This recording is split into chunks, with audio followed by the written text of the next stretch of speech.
बिस्मिल्लाहिर्रहमानिर्रहीम। अस्सलाम वालेकुम। साबिक वज़ीर आज़म इमरान खान ने बिल आखिर DGISI ISPR की प्रेस कॉन्फ्रेंस पर पहला रद्द अमल दिया है। उन्होंने अपने ऊपर लगने वाले इल्जामात का क्या जवाब दिया है, इस हवाले से आम तफसीलात हैं जो इस वीडियो में आपके सामने रखनी है। लेकिन दो और बड़ी आम खबरें हैं जिन पर हम मुख्तसरन बात करेंगे। नून लीग की एक आम शख्सियत ने इस्तीफा दे दिया है। सीनियर सहाफी चौधरी गुलाम हुसैन को FIA ने गिरफ्तार किया है। उन पर इल्जाम क्या है, पहले हम इसी खबर से आगाज करेंगे और मैं उम्मीद करूंगा कि आप समाअत करने के बाद हमेशा की तरह अपने कीमती फीडबैक से जरूर आगाह करेंगे। चौधरी गुलाम हुसैन सीनियर सहाफी हैं। 80 की दहाई के अंदर उन्होंने सहाफत का आगाज किया। उनका एक दबंग तजिया होता है, अपना उनका यूनिक अंदाज है। किसी को उनके नुक्ता नजर से इख्तलाफ हो सकता है, उनके जज्बात से भी इख्तलाफ हो सकता है, लेकिन अब उनको एक केस के अंदर गिरफ्तार किया गया है। अब इस पर दो नुक्ता नजर हैं। एक तो हामिद मीर ने भी ज़ाहिर है इस पर सवाल उठाया है और भी बहुत सारे लोग सवाल उठा रहे हैं कि एक तरफ हुकूमत ये दावा करती है कि हम तो कभी सहाफियों पर तशद्दुद नहीं करते, मुकदमात कायम नहीं करते, उनके खिलाफ जो है किसी किस्म के एक्शन नहीं करते, लेकिन दूसरी तरफ जो है एक 78 साला ये बुजुर्ग सहाफी है उसको उठा दिया गया। लेकिन दूसरी तरफ जो हुकूमती मौकफ है उसके अंदर बताया गया है कि चौधरी गुलाम हुसैन पर एक बड़ा अजीब इल्जाम है। 2003 के अंदर जो है उन्होंने एक मामला किया था और इसका ताल्लुक बैंकिंग कोर्ट से था, लाहौर हाई कोर्ट से है, और ये कर्जा लिया गया था कुछ बैंक से। और फिर जो है इसके अंदर 3 कंपनीज थी उनकी मुबैना तौर पर, उनके नाम पर तकरीबन 10 करोड़ से ज्यादा रुपए जो है वो कर्जा लिया गया। उनके खिलाफ एक मुकदमा 2011 में कायम किया गया और फ्रॉड का ये मुकदमा है, जालसाजी का, यानी उन्होंने जो जायदाद गिरवी रखी जिस पर बैंक से कर्जा लिया, मुबैना तौर पर कहा गया है कि वो बैंक जो है वो जायदाद वो किसी और खातून की थी जो फौत हो चुकी थी, लेकिन उस पर उन्होंने कर्जा लिया। ये इल्जाम है, ये इल्जाम मैं बार बार कह रहा हूं, ये 94/2011 ये मुकदमा नंबर है। कमर्शियल बैंकिंग सर्कल लाहौर जो है उनको वो मतलूब थे। इल्जाम यह है कि चौधरी साहब ने 2003 में मुबैना तौर पर जाली दस्तावेजात के एवज बैंक से तकरीबन 5 करोड़ का कर्जा लिया था, यानी एक जो है बैंक उससे 5 करोड़ है और बाकी जो है उनसे भी कर्जों की ये बात की गई है। तो इस पैराए पर कहा गया है कि वो इश्तिहारी थे और अब उनको गिरफ्तार कर रहे हैं। अब ये बड़ी हैरत की बात है चूंकि वो काफी अरसे से जो है वो इश्तिहारी हैं, लेकिन अब उनकी गिरफ्तारी क्यों हो रही है इस मामले के अंदर। और उनके बेटे का कहना है कि ये तमाम मामला सेटल हो गए हैं, लेकिन इसके बावजूद उनके वालिद को गिरफ्तार किया जा रहा है। लेकिन देखते हैं कल अदालत के अंदर पेश किया जाएगा चौधरी साहब को और उसके अंदर जो मजीद तहकीकात सामने आएंगी, जो मामलात सामने आएंगे, उस पर हम वीडियो के अंदर तफसील के साथ बात करेंगे। दूसरी तरफ एक आम शख्सियत है, साबिक PTI से इनका ताल्लुक है ज़ाहिर है, लेकिन अब ये नून लीग के अंदर गए थे, इमरान खान के खिलाफ प्रेस कॉन्फ्रेंस की, ये बड़ी आम जिम्मेदारियों पर भी रहे और इनका नाम है जी अहमद जवाद। अहमद जवाद जो है उनको वजीर आजम शहबाज शरीफ का मुआवन खसूसी बनाया गया, क्योंकि ये जब इमरान खान की हुकूमत के आखिरी दिन थे उन दिनों के अंदर इन्होंने इस्तीफा दिया था। और ये भी उन लोगों में है जो अगरचे कोई हुकूमती यानी MLA तो नहीं थे ना MPA थे, लेकिन पुराने ये सियासी वर्कर थे, इमरान खान से नफरत का इजहार करते रहे। नून लीग वालों ने हाथों हाथ लिया, जब सोशल मीडिया पर इल्जामात लगाए तो फिर इनको खिदमात का सिला दिया गया, वजीर आजम का मुआवन खसूसी बनाया गया। लेकिन एक टाइम पर 7-8 हुकूमती वज़रा प्रेस कॉन्फ्रेंसेस कर रहे हैं। अरशद शरीफ के मामले पर जो चीजें हो रही हैं इनको जवाब बनाकर कहा गया है कि ये जो है इन्होंने इस्तीफा दिया है। हामिद मीर ने बयान किया है कि prime minister focal person on digital media and technology Ahmad Jawad tendered his resignation today. He joined PMLN when CM Shahbaz was in opposition. He left PM media team when his party is in power. He will explain himself why he resigned on 27th October. उन्होंने बताया कि वो खुद ही वजाहत करेंगे, लेकिन बहरहाल ये PTI से निकले थे, पुराने वैसे वर्कर थे और लेकिन मुख्तलिफ ओहदों पर भी रहे, मरकजी ओहदों पर, लेकिन ये नून लीग में गए और अब वहां से इन्होंने इस्तीफा दिया है। इस्तीफा के मामला जो है वो जब सामने आएंगे तो हम उस पर बात करेंगे। अब चूंकि DGISI और ISPR ने जो प्रेस कॉन्फ्रेंस की उसके अंदर वो तकरीबन चूंकि सियासी प्रेस कॉन्फ्रेंस थी, अरशद शरीफ शहीद उनके मर्डर का मामला था, फिर सोशल मीडिया पर कैंपेन चली, एस्टेब्लिशमेंट के हवाले से एक नफरत का इजहार अवाम के अंदर बढ़ता जा रहा है। तो इसको देखा गया कि किसी तरीके से इसको काउंट डाउन किया जाए। इसी तरीके से ये अगर बयानियां फैलता है तो अफवाज के खिलाफ नफरत तो बहुत ज्यादा फैल रही है।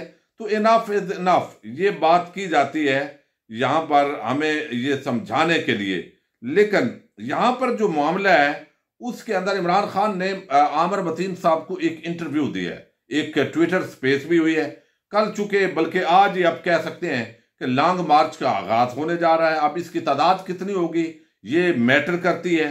आगे राणा सनाउल्लाह जो तैयारियां कर रहा है उस पर भी अगली वीडियो में बात करेंगे। लेकिन यहां पर इमरान खान ने कुछ जो सवालात उठाए थे उस प्रेस कॉन्फ्रेंस के अंदर DGISI और ISPR ने, तो उसके कुछ जवाबात दिए हैं। फैसल वाडा के हवाले से भी बात की है।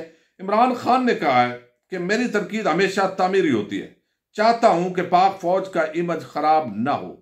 आर्मी चीफ से बड़ी आम बातें उन्होंने की हैं। आर्मी चीफ से ऐवान सदर में आरफ अलवी के सामने मुलाकात हुई। उन्होंने कहा जी कि यहां पर अगर मैं किसी तरह का भी जवाब दूंगा इस प्रेस कॉन्फ्रेंस पर जो डीजीज ने की है तो इदारे का नुकसान होगा। बोलना शुरू हुआ तो मुल्क का नुकसान होगा। प्रेस कॉन्फ्रेंस सिक्योरिटी पर नहीं थी बल्कि सियासी थी। कहते हैं सियासत से कोई ताल्लुक नहीं, लेकिन प्रेस कॉन्फ्रेंस भी कर दी। मेरी तनकीद हमेशा तामीरी होती है, मैं चाहता हूं पाक फौज का इमेज खराब ना हो, कोई इदारा कानून से ऊपर नहीं होना चाहिए। फिर वो कहते हैं आर्मी चीफ की मुद्दत मुलाजमत में तोसी की बात हो रही थी, मैंने बात की अगर वो एक्सटेंशन दे रहे हैं तो मैं भी दे देता हूं। मैंने बंद कमरों में कोई डील नहीं कर रहा था, डील के जरिए कोई मुझे क्या दे सकता था। अब उन्होंने कहा जी आर्मी चीफ से ऐवान सदर में जो मुलाकात हुई, जिनको करीब समझता था वो बदल गए। कुछ उन्होंने शिकवे किए कि उनके जिंदगी के अंदर बड़े ऐसे लोग थे जो वो समझते थे कि उनके करीब हैं, लेकिन वक्त आने पर उन्होंने धोखा दिया। यकीनन अलीम खान, जहांगीर तरीन उन लोगों की तरफ इशारा होगा। तो उन्होंने कहा जी फैसल वाडा ने, ये कोई डर्टी हैरी हैं, उनकी फरमाइश पर प्रेस कॉन्फ्रेंस की है। मेरी जासूसी के लिए नौकरों को पैसे दिए जा रहे हैं और उन्होंने जो है वो बताया कि ये सारी चीजें किस तरह चल रही हैं। फिर कानून नहीं है यहां पर, चोरी डकैती जिस तरह इन लोगों ने माफ करवाई है। फिर ईमान का उन्होंने जिक्र किया है कि जब से मेरे अंदर ईमान आया है, यानी मतलब है मुसलमान कलमा गो तो पहले भी थे, लेकिन अब वो समझते हैं कि उनका जो यकीन है वो अल्लाह ताला की जात पर पुख्ता है और वो बड़े बड़े स्टैंड ले जाते हैं। तो उन्होंने बताया है कि अब मैं समझता हूं ये सबसे बड़ी दौलत है और ये दौलत जो है ये नसीब वालों को मिलती है और मैं अपनी जो जंग है वो ताहयात लड़ूंगा। अब इमरान खान साहब ने जरा धीमे लहजे के अंदर अगर वो उसी टून के अंदर उसी तरीके से प्रेस कॉन्फ्रेंस करते, जवाब देते, अगरचे तहरीक इंसाफ के जो रहनुमा थे उन्होंने बात की, तो इससे माहौल और तल्ख हो जाता और इदारे और अवाम अगर आमने सामने आते हैं तो ये मुल्क का बहुत बड़ा नुकसान है। मैं समझता हूं इमरान खान ने ये जिम्मेदारी का मुजाहरा किया है और बड़े मोहतात अंदाज के अंदर जो PTI के रहनुमाओं ने प्रेस कॉन्फ्रेंस की है। अब बहुत सारे ऐसे सहाफी हैं जो कह रहे हैं कि जनाब ये देखा डर गए हैं, ये हो गया है, वो हो गया है। भाई इदारों से टकराव मुल्क के मफाद में नहीं है और इदारे जो है वो काबिल एहतराम होते हैं, लेकिन अवाम जो है वो चूंकि अवाम से ही इदारे बनते हैं, रियासत का वजूद बनता है, तो अवाम सबसे ज्यादा जो है वो काबिल एहतराम होती है। ये बात जो है वो PTI के रहनुमाओं ने की है। बहुत सारे गलतियां हुई तहरीक इंसाफ की हुकूमत से।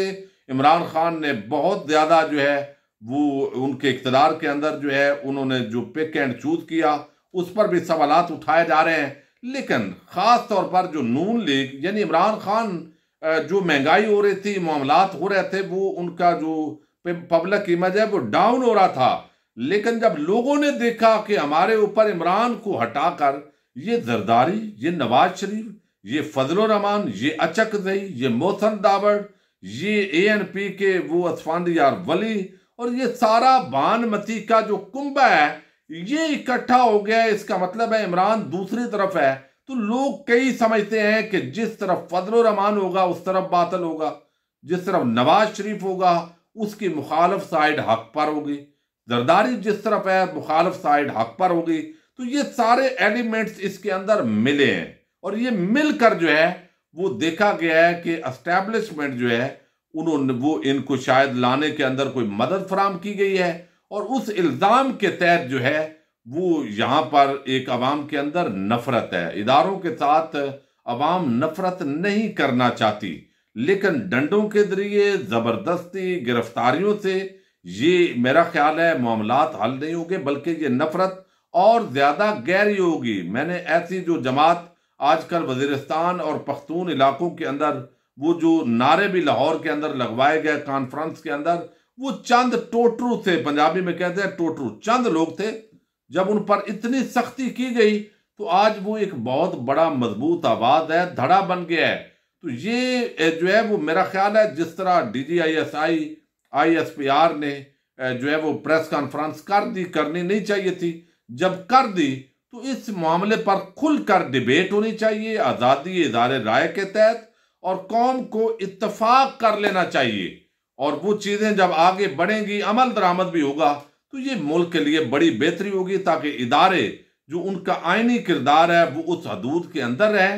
पॉलिटिकल पार्टीज आपस में लड़ेंगी झगड़ेंगी और इदारे जो है वो डीपोलिटिसाइज हों और अवाम का भी कुछ भला हो, वरना ये जो लड़ाई है इसका कोई अच्छा रिजल्ट जो है वो अल्लाह करे कि निकले और जो फ्री एंड फेयर इलेक्शन है उसकी तरफ बहरहाल मुल्क को बढ़ाने के लिए इदारों को किरदार अदा करना चाहिए। अगर वो बैठते हैं तो फिर फरीक नहीं बनना चाहिए और इनको आपस के अंदर लड़ने देना चाहिए। इजाजत दीजिएगा, अल्लाह हाफिज।